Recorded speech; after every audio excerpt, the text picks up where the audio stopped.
말씀의 제목은 하나님의 나라는 말씀으로 세워집니다. 하나님의 나라는 말씀으로 세워집니다. 회사 생활할 때 서울 명동 영등포 종로 직영 매장의 지점장으로 파송받은 적이 있었습니다. 지점점의 매출이 떨어진다고 저를 보고 가서 이제 원상복귀를 좀 하라는 것이었습니다. 실력이 안 되지만 또 회사의 명령이었고 또 그래서 또 회사원으로서 제가 순종해서 나갔습니다. 그리고 가서 이제 좀 살펴보며 고민을 했습니다. 각 매장의 문제가 무엇인지, 어떻게 해결하면 좋을 것인지, 그 다음에 이제 우선순위를 매장마다 사람의 문제면 사람, 또는 디스플레이의 문제면 디스플레이, 어떤 그 문제의 우선순위를 세워서 하나씩 실천하기 시작했습니다. 다행히 한지 6개월 정도 되었을 때 매장 매출이 이제 정상화가 되는 그런 이제 시간이 있었습니다만, 지금 이제 말씀드리는 것은 사업에는 이제 전략이 있고 우선순위가 세워집니다. 달성해야 될 목표가 주어지게 되면 이거 어떻게 달성할 것인지 전략을 세우고 또 그 전략들도 우선순위에 따라서 하나씩 접근해서 실천을 하게 됩니다. 여러분, 이제 예수님이 공생의 사역을 시작하면서 꼭 이런 것은 아니지만 예수님도 이런 고민의 궤를 같이 통과하셨다, 이렇게 보면 좋습니다. 인류 구원이라고 하는 참 너무나 중차대한 사명을 부여받으셨습니다. 근데 예수님은 그것을 제자들과 함께 하기로 전략적으로 선택하셨고, 지난주에 그래서 제자들을 선택하셨습니다. 이제 그 제자들과 함께 그러면 예수님 당신이 하나님이라는 것을, 메시아라고 하는 것을 입증하고 드러낼 텐데, 그럼 어떤 방법으로 그것을 실현하고 보이며 이루어갈 것인가? 오늘 이제 그 첫 번째 모습을 보게 되는 거예요. 예수님이 인류를 구원하기 위하여 제자들과 함께 어떤 행동, 어떤 시간, 어떤 공간을 이용해서 그걸 나타내 보이시는가? 오늘 첫 번째, 하나님의 나라는 말씀으로 세워집니다. 시작. 하나님 나라는 말씀으로 세워집니다. 갈릴리 지역에 나가서 복음을 전하셨습니다. 처음 외치셨던 말씀은 하나님 나라의 회복이었습니다. 위에 있는 1장 15절을 보면 이르시되 때가 찼고 하나님의 나라가 가까이 왔으니 회개하고 복음을 믿으라 하시더라. 아멘. 저 말씀하시고 이제 제자들을 삼으셨어요. 그리고 제자들과 함께 예수님께서 가버나움의 회당에 들어가셨습니다. 회당에 들어가셔서 다른 것을 한 게 아니라 말씀을 강론하셨습니다. 그런데 만일 예수님이 세상적인 나라를 세울 어떤 욕심을 가지고 계셨다면 군대를 양성했어야 합니다. 그런데 예수님은 겨우 4명의 제자를 데리고 마을 회당으로 들어가셨습니다. 이렇게 놓고 보면 예수님은 현실인식이 많이 떨어지는 것처럼 보입니다. 어부 출신의 4명의 제자를 데리고 이 무슨 하나님의 나라를 건설하겠다고 하는 것인지 우리는 이제 이 질문을 던지지 않을 수가 없는 것입니다. 그런데 사랑하는 여러분, 하나님 나라는 칼과 창으로 세워지는 것이 아닙니다. 하나님의 나라는 돈과 권력으로 세워지는 것이 아닙니다. 하나님의 나라는 말씀으로 세워지는 것입니다. 이것은 성부 하나님이 창조하실 때의 사역과도 동일합니다. 성부 하나님은 세상을 창조하실 때 말씀으로 창조하셨습니다. 예를 들면 거대한 건축 장비, 크레인 이런 것으로 여러분 산, 강, 바다, 여러분 또 여러 가지 자연을 만드신 게 아니에요. 크레인을 잠깐 한번 볼까 해요. 저는 크레인을 동원해가지고 만물을 창조하신 게 아닙니다. 하나님은 말씀으로 세상을 만드셨습니다. 그리고 오늘 본문의 성자 예수님 역시 똑같은 작업을 하시는 거죠. 깨어지고 회파된 무너진 그 땅을 하나님의 나라로 회복하는 그 작업을 말씀으로 하고 계시는 것입니다. 기독교는 말씀의 종교입니다. 이 사실을 알았던 사도 요한은 그래서 요한복음을 시작하며 요한복음 1장 1절에 이렇게 선언을 했습니다. 같이 시작. 태초에 말씀이 계시니라. 이 말씀이 하나님과 함께 계셨으니 이 말씀은 곧 하나님이시니라. 아멘. 그렇습니다. 성경이 곧 하나님의 말씀입니다. 천지를 지으신 위대한 말씀입니다. 지금도 사람을 바꾸어내는 개인과 가정을, 나라와 민족을 회복시키는 능력의 말씀인 줄 믿습니다. 그래서 예수님도 오늘 본문에서 하나님의 나라를 말씀으로 세워가셨어요. 말씀으로. 전 세계 복음화를 위해서 예수님이 선택하신 방법은 말씀을 통해 변화된 소수의 사람들이었습니다. 거대한 세력이 아니었습니다. 탁월한 경영 전략이 아니었습니다. 말씀을 통해 변화된 예수의 사람들이었습니다. 그 한 사람이 한 사람을 변화시키고 그 한 사람이 또 한 사람을 변화시키는 방법, 그 방법이 예수 그리스도의 방법이었습니다. 여러분이 저에게 문자를 보내주실 때가 있습니다. 목사님, 오늘 말씀에 은혜 받았습니다.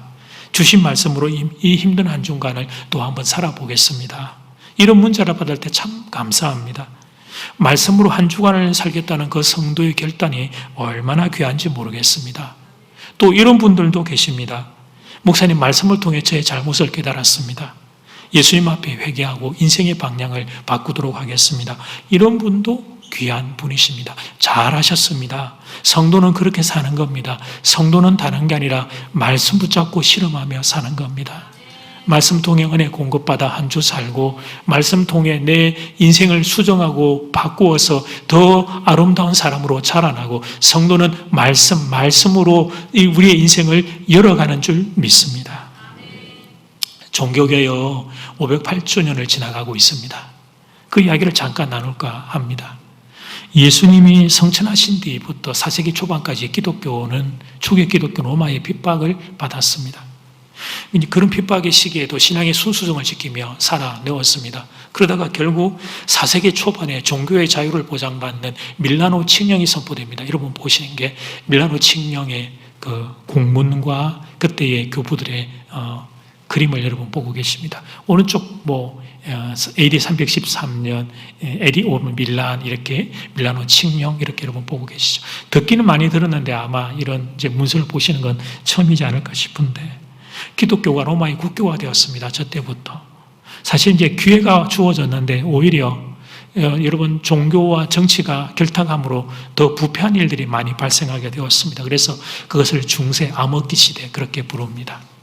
그 시대의 아픔을 극복하기 위해서 이제 16세기로 들어가며 종교개혁이 일어났어요. 근데 여러분 그 종교개혁의 핵심은 여러 가지가 있지만 그 핵심 중에 핵심은 뭐냐면 말씀의 회복이었습니다. 말씀을 회중이 잘 몰랐고 말씀대로 그렇게 세계가 돌아가지 않는 것에 대한 반성이 있었던 거예요. 그리고 로마 가톨릭이 타락했던 핵심 원인 중에 하나가 뭐였냐면 성도들이 이 성경 말씀을 직접 읽을 수 없다는 사실이었어요. 현재 우리는 모두가 다 자기 성경을 가지고 있습니다. 한 권 이상 다 우리는 다 가지고 있어요. 그러나 500년 전만 해도 상황은 달랐습니다. 성도들이 개인의 각자의 성경을 가질 수 없었습니다. 그는 꿈도 꿀 수 없는 일이었습니다. 수도원의 수사들은 성경이 필요했는데 그것을 일일이 필사를 해야 했어요. 주로 식물 파피루스나 동물의 가죽에 썼는데 가격이 많이 비쌌습니다. 여러분 보시는 게 신약 성경의 일부 말씀을 적은 파피루스에다가 기록한 신약 성경의 말씀을 여러분 보고 계셔요. 당시에 성경 66권 전체를 여러분 저렇게 필사한 걸 다 가지려고 하면 어느 정도의 돈이 있어야 했냐면 작은 성 하나를 다 팔아야 될 정도의 가격이 성경 한 권이었습니다. 자, 이제부터 성경책을 생각을 바꾸셔요. 요게 성 하나다. 이렇게 딱 생각하고 성경책을 여러분들이 이제 간직하시면 좋을 것 같다. 또 너무 소중하게 또 간직한다고 또 밀봉해놓고 또 한 번도 펴보지도 않고 그러지 말고, 그때 하나님이 일반 은총으로 유럽 땅에 선물하셨던 것이 구텐베르크의 금속 활자였습니다. 금속 활자도 한번 볼까요? 지금 우리에게 너무 평범한 일상이지만 저때 금속으로 활자를 만들어서 그래서 찍어내는 인쇄술에 개발한 아주 정말 놀라운 일이었어요. 인쇄술의 혁신이 일어났어요. 이전에는 2개월 동안에 필사를 하면 성경책 한 권을 필사했습니다. 2개월에 한 권. 근데 일주일 만에 책 500권이 인쇄가 된 것입니다. 종교 계획을 가능케 했던 하나님의 숨은 손길이었습니다. 그렇게 내 나라 언어로 우리를 치면 한글로 성경 말씀을 손에 쥐게 된 이후에 종교 계획은 들판의 불길처럼 번져나가게 되었습니다. 이 역사가 우리에게 주는 교훈은 말씀의 능력입니다. 말씀의 소중함이고 말씀의 중요성이에요. 성경을 가까이 하고 성경을 읽고 성경을 붙잡고 몸부림치며 사는 것이 우리 모두의 살 길이라는 것을 이 역사가 가르쳐 주는 거예요. 사랑하는 여러분, 오직 말씀만이 우리의 삶의 기준이요 생명인 줄 믿습니다. 교회는 인간적인 방법으로 세우는 게 아닙니다. 오직 말씀으로 세우는 것입니다. 교회만 그런 것이 아니라 신앙생활만, 우리의 인생 각자 개인의 신앙생활도 똑같습니다. 우리의 행복과 우리의 복됨은 말씀의 세계관 안에 거할 때 일어나는 줄 믿습니다. 개인도, 가정도, 교회도, 민족도 여러분 바르게 세워지는 건 다른 게 아니에요. 말씀입니다. 말씀을 기준으로 사는 것입니다. 이 땅을 지금 침범하고 있는 말씀을 무너뜨리는 세계관들이 다 무너지고 다시 말씀이 이 땅에 가장 중요한 기준과 가치관과 세계관으로 세워지게 되는 날, 대한민국은 살만한 땅으로 바뀌게 될 것입니다. 그러는 사실을 성도인 우리는 알죠. 그래서 여러분 이 신앙의 많은 분들이 고백했던 거예요. 말씀이 영원하다. 이것은 시간적으로만 영원하다는 게 아니고요. 질적으로 가치적으로 말씀이 최고라고 하는 고백을 했던 거예요. 베드로전서 1장 24절 25절은 같이 읽어봅시다. 시작. 모든 육체는 불과 같고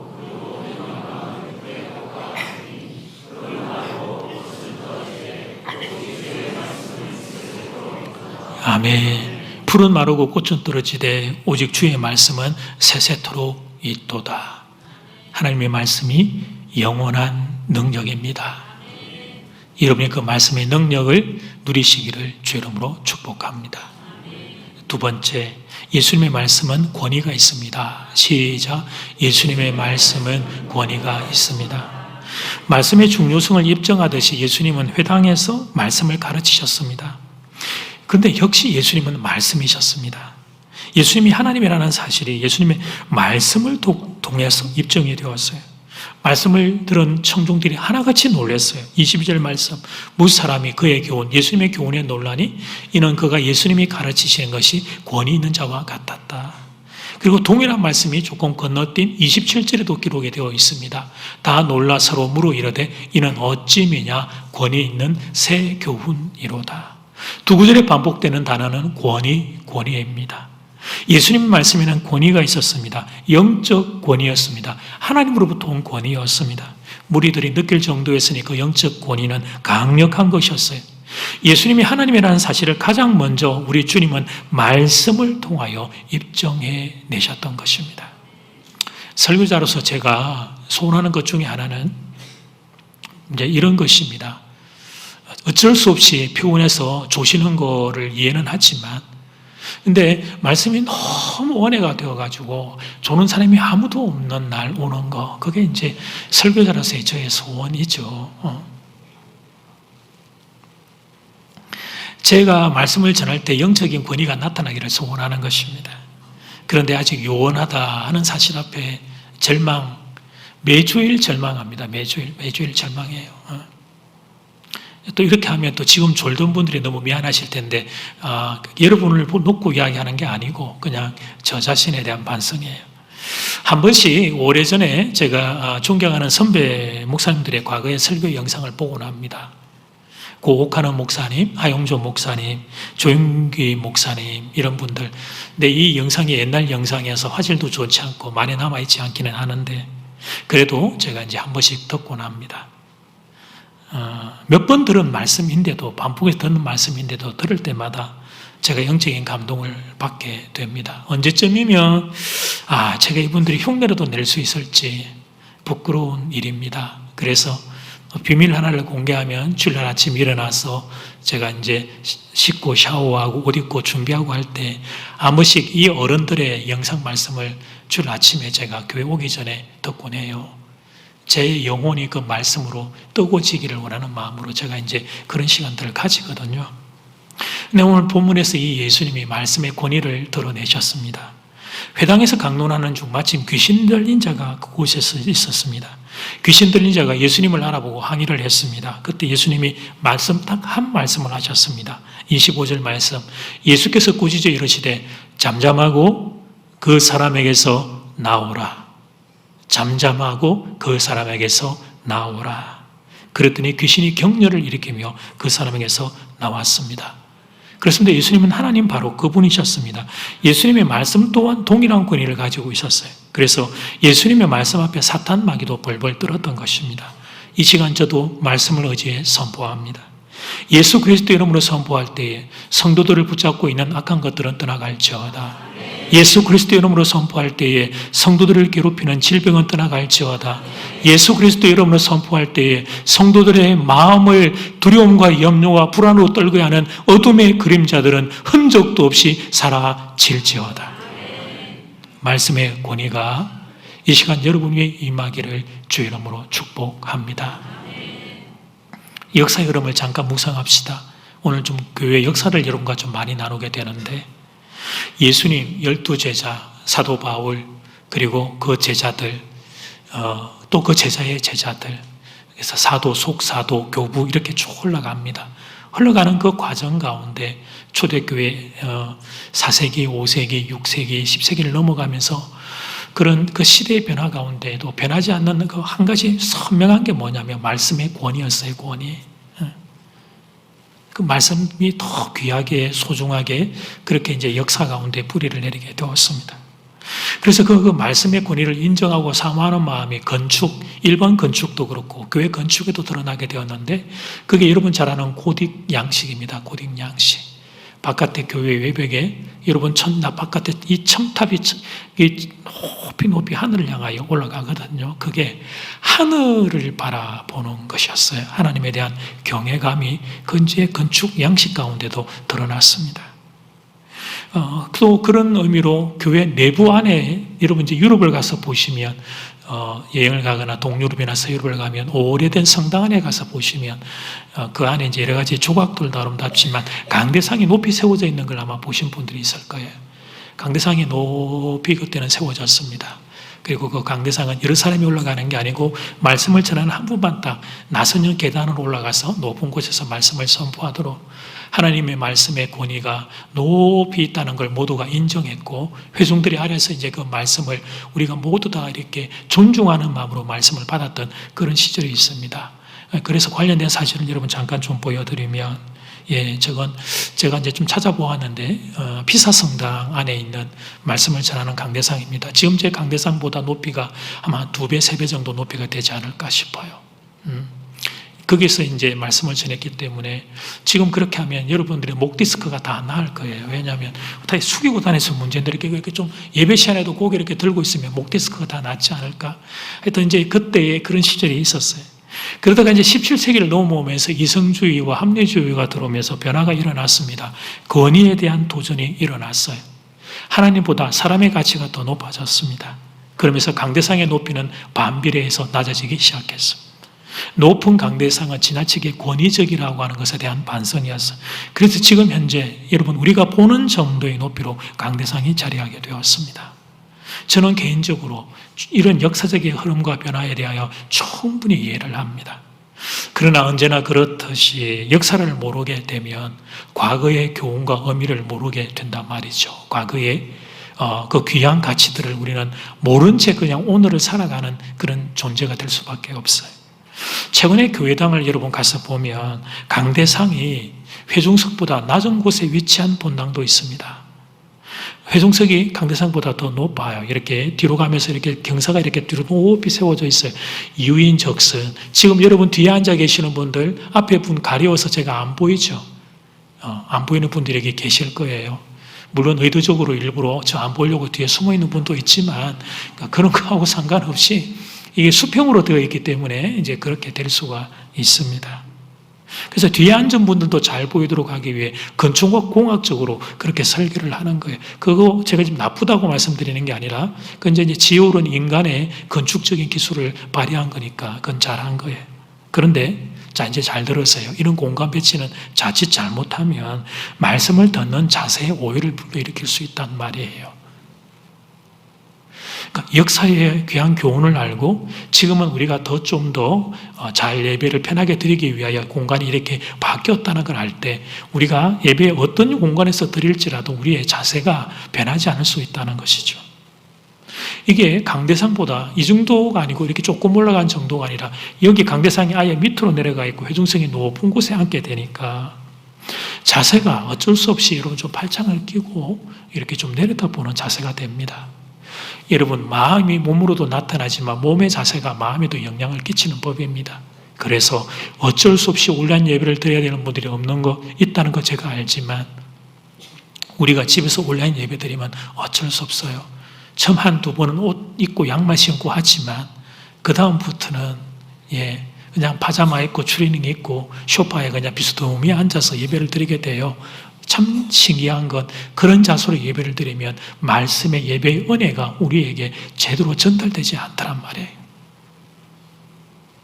영화를 관람하듯이 예배를 관람하는 것입니다. 하나님을 예배하는 거거든요. 우리가 잘 들으셔야 합니다. 예배는 인간 우리가, 죄인인 우리가 살아계신 하나님 앞에 나와 경배와 예배를 올려드리는 것이 예배 시간인 줄 믿습니다. 그런데 내가 이 시간을 관람하는 자의 모습처럼 영화관에서, 음악관에서 관람하는 회중의 모습으로 있을 가능성이 높아지게 되는 거예요. 물론 현재의 설교자들이 말씀의 권위가 있다면 이런 문제가 극복될 겁니다. 1차적인 책임은 저와 같은 설교자들에게 있습니다. 제가 영성이 뛰어나다면 공간이 막 어떻게 되든지 여러분들이 다 은혜를 받으실 거예요. 그런데 현대의 설교자들은 인간입니다. 더군다나 안종대 목사, 저는 참 평범하고 부족한 그저 주님의 종에 불과합니다. 그래서 여러분 자세가 중요한 거예요. 또 늘 말씀드리지만 말씀은 인격입니다. 말씀을 듣고자 하는 마음 위에 말씀이 임하는 것입니다. 어린아이와 같은 심령, 가난한 심령, 그 심령 위에 말씀의 능력이 임하게 되는 거예요. 씨 뿌리는 비유에 옥토가 되어야 된다고 주님이 그렇게 외치셨던 이유가 여기에 있는 거예요. 그럴 때의 말씀이 들립니다. 그럴 때의 말씀이 내 영혼에 여러분 그것이 뿌려집니다. 말씀이 믿어지게 됩니다. 말씀이 용기가 됩니다. 말씀이 능력이 됩니다. 말씀이 힘이 됩니다. 이런 기적 같은 일이 특별한 심령들 위에 임하는데 그 특별한 심령은 가난한 심령이 되는 것입니다. 그래서 공간적으로 여러분이 높이 있든 낮게 있든 어떤 자리에 있든지 간에 말씀을 듣는 자세가 참 중요하다는 것을 깨달아야 한다. 지난 주일에 하루에 한 30분씩 성경 읽자 제안을 했습니다. 어떻습니까? 실천은 좀 해보셨습니까? 해보신 분들은, 도전해보신 분들은 하루에 30분 성경 읽는 거 쉽지 않으시지요? 유튜브는 잠깐 봤는데 1시간이야. 유튜브는 잠깐 봤는데 2시간이야. 자세를 바꿔가면서, 장소를 바꿔가면서도 손에서 놓지 않아요. 처음에는 소파에 앉아서 좀 보다가, 누워서 보다가, 소파가 좀 결린다? 그럼 안방 침대까지 들고 들어가가지고 보니까 그렇게 하면 한 2시간 정도가 이렇게 훌딱 지나가요. 내가 좋아하는 유튜브 몇 번씩 왔다 갔다 보면. 근데 이제 제 이야기를 듣고 여러분, 그래, 나는 목사님의 말씀에 은혜 받았으니까 30분이 아니고 내가 한번 1시간 읽어볼 거야. 그리고 내가 1시간 읽었다고 생각하고 돌아서 시계를 보니까 이제 딱 10분 지났을 겁니다. 저의 부끄러운 고백도 한 토막을 하겠습니다. 저도 실천하기 위해서 퇴근 후에 집에서 성경 읽기를 했습니다. 저녁이나 아침에. 물론 목양실에서 제가 성경을 읽지만 그래도 저도 여러분 보고 하라고 했는데 저도 뭔가 좀 더 하는 게 있어야 될 것 같다 싶어서 집에서 좀 말씀을 읽어보자 그렇게 실천을 했습니다. 언제였죠? 어느 날 하루 저녁에 제게 있었던 일이에요.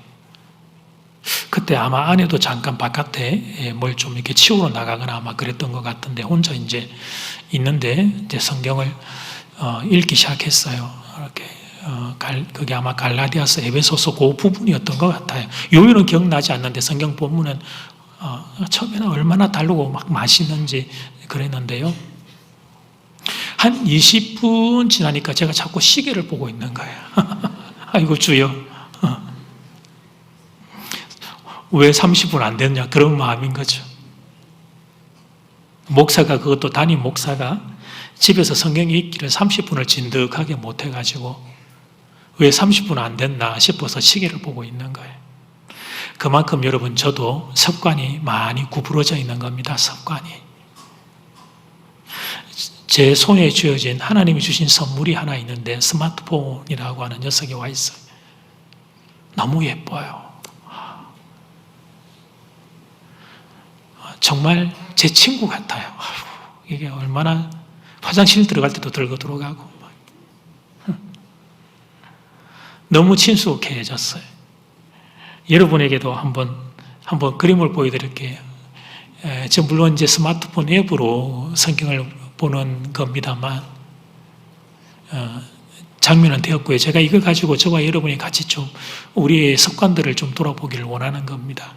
스마트폰은 문명이기 때문에 사용해야 되고 잘 사용하면 유익한 일이 많습니다. 그런데 그렇다는 것입니다. 우리의 습관이 저 친구하고 너무 친숙해졌습니다. 그래서 성경책은 멀리 떨어지게 되었습니다. 성경책이 뭡니까? 그냥 활자로 된 일반 책도 여러분 잘 안 보실걸요? 재미가 없어서 스마트폰이 너무 재밌으니까. 그러면서 아들한테는 와, 책 보고 공부 안 하냐고 막 난리를 치는. 우리가 지금 뭐가 더 친숙하며 우리의 나라고 하는 인생이 어느 쪽으로 지금 계속 갈 가능성이 높은가라고 하는 걸 직시하셔야 합니다. 이런 저를 부끄럽게 하는 한 분 성도님의 문자를 제가 주중에 받았습니다. 목사님 안녕하세요. 늘 건강하시길 기도드립니다. 요즘 나의 열심과 의지를 내려놓고 정말 주님 뜻대로 살고 싶다는 소원이 있었습니다. 주님을 머리에 모시고 살아가는 것이 성경 전체의 핵심이라는 것도 목사님 말씀을 통해 배웠습니다. 그런데 평생 살아가던 습관이 없어지고 주님 뜻대로 살아가려고 하니 그냥 다시 갓난아기가 된 기분이 왔습니다. 그런데 가난한 마음으로 목사님의 말씀을 들으니 정말 말씀이 단비였습니다. 말씀의 공급 없이 예수님 뜻대로 살 수 없다는 것을 알았습니다. 늘 생명의 말씀으로 매일 아침 그리고 주일에도 공급해 주시니 감사합니다. 오늘도 실수하지만 또 일어설 수 있게 해 주시니 감사합니다. 이 성도님이 부러웠습니다. 예수님을 사랑하는 그 마음이, 말씀을 사모하는 그 마음이 부러웠습니다. 단비처럼 임하는 은혜, 그 단비처럼 임하는 말씀의 은혜를 맛보고 있다는 이 성도님이 참 많이 부러웠습니다. 바라기는 여러분 모두가 이런 은혜 알게 되기를 소원합니다. 말씀을 통한 위로, 말씀을 통한 용기, 말씀을 통한 평강, 말씀을 통하여 주님이 내 눈물 닦아주심, 말씀을 통하여 주님이 내 마음 만져주심, 말씀을 통하여 내가 너와 함께 있다는 하나님의 위로, 이런 놀라운 비밀과 신비를 여러분도 알게 되기를 주의 이름으로 축복합니다. 결론입니다. 여러분 오늘 제가 교회 역사 이야기를 좀 전해드렸습니다만 시간이 나면 나는 만큼 조금씩 좀 전해드려야 되겠다는 생각을 해요. 왜냐하면 지나보니까 제가 안다고 다른 분도 다 아는 게 아니구나 하는 생각이 좀 들어서 특히 젊은 그룹들이 많이 있기 때문에 주님이 저에게 시간을 주신 만큼 여러분들과 함께 그런 것들을 좀 나누면 좋겠다는 마음이 있는데 제가 이 역사를 이야기를 했지만 과거의 형식을 복원하자는 건 아니에요. 예를 들면 강대상을 높이자, 스마트폰 우리가 다 버리고 그냥 성경책만 큰 걸 들고 다니자, 제가 그런 이야기, 형식의 복원을 말하는 건 아닙니다. 그런데 여러분 과거 신앙 선배들의 마음, 그 마음은 회복해야 합니다. 과거 어른들은 설교 말씀을 들을 때 하나님이 오늘 내게 말씀하시는구나 이렇게 생각하셨어요. 하나님이 오늘 내게 말씀하시는구나 그렇게 생각하셨어요. 그래서 그 말씀을 그분들은 그렇게 소중하게 들었기에 옥토와 같은 심령에 깊숙하게 그 말씀이 그분들에게 심겨졌습니다. 그러니까 신기하게 우리 어른들은 말씀을 들을 때 그 말씀이 믿어졌어요. 하나님이 나와 함께 계신다는 너무나도 분명하고 선명한 진리, 그러나 너무 많이 들어서 익숙해서 잘 믿기지 않는 이 말씀이 믿어졌던 거예요. 말씀을 들으면 믿어졌어요. 그래서 그 말씀을 의지해서 인생의 어려운 순간들을 돌파하고 넘어서는 기적과 같은 삶을 살아내셨습니다. 여기 신앙의 부모님을 두고 있는 자녀들은 다 보셨을 거예요. 내 인생도 버겁지만 우리 아버지 어머니 인생도 만만치 않은 인생이었는데 그 인생을 내가 살아보니까 그 부모님들은, 아버지 어머니는 어떻게 돌파하고 통과하셨을까? 하나님의 말씀을 듣고 그 말씀을 의지해서 그 말씀을 용기로 삼아서 그 하나님 말씀 하나만 믿고 앞이 하나도 보이지 않는 세상들을 돌파해 내셨던 겁니다. 그 말씀이 능력이 되는 비밀을 이 어른들은 소유하고 계셨던 거예요. 우리보다 많이 배우지 못하셨지만 그러나 말씀이 능력이 되는 삶을 경험하셨던 거예요. 그런데 우리는 그것이 안 되는 것입니다. 인생의 어려운 순간에 글쎄 말씀이 힘이 되지를 않는 거예요. 부끄러워서 누구한테 말을 할 수는 없습니다. 직분은 있지. 내가 교회 다닌 세월도 있지. 부끄러워서 심지어는 부부간에도 여보 내가 이 말씀이 내게 힘이 안 된다. 용기가 안 된다. 안 믿어진다. 이 고백을 하지는 못해요. 너무너무 답답한 거예요. 이 말씀 가지고 좀 이겨내고 싶은데 그게 되지 않는 거예요. 이유는 다른 게 아닙니다. 내가 그동안 말씀을 무시했기 때문이에요. 내가 말씀을 그동안 너무 많이 무시했기 때문이에요. 여러분, 내가 말씀을 무시했어요. 낮게 여겼어요. 그러니 그 무시당한 말씀이 내 영혼의 중심에서 자리하며 역사할 방법이 도무지 없는 것이었습니다. 사랑하는 여러분, 예수님이 생명입니다. 예수님의 능력입니다. 우리들 인생의 모든 절망을 해결할 능력이 예수 그리스도 안에 있습니다. 믿으시면 아멘. 그런데 그 예수님을 붙잡을 수 있는 가장 확실한 길이 말씀입니다. 보이지 않는 예수님이시기에 주님이 우리에게 자기를 보여서 계시해서 주신 그 놀라운 선물이 성경 말씀이에요. 그래서 말씀의 권위가 내 안에서 회복될 때 예수 그리스도의 능력이 여러분의 인생 가운데 역사하게 될 것입니다. 오늘 이 시간 여러분의 심령에 예수의 이름이 능력이 되기를 축복합니다. 예수 그리스도의 이름으로 선포할 때에 악한 마귀는 떠나갈지어다. 예수 그리스도의 이름으로 선포할 때에 더러운 질병은 떠나갈지어다. 예수 그리스도의 이름으로 선포할 때에 성도들의 마음을 괴롭히는 모든 어둠의 그림자들은 떠나갈지어다. 예수 그리스도의 이름으로 선포할 때에 대한민국을 뒤덮고 있는 악한 세력들은 떠나갈지어다. 떠나갈지어다. 떠나갈지어다.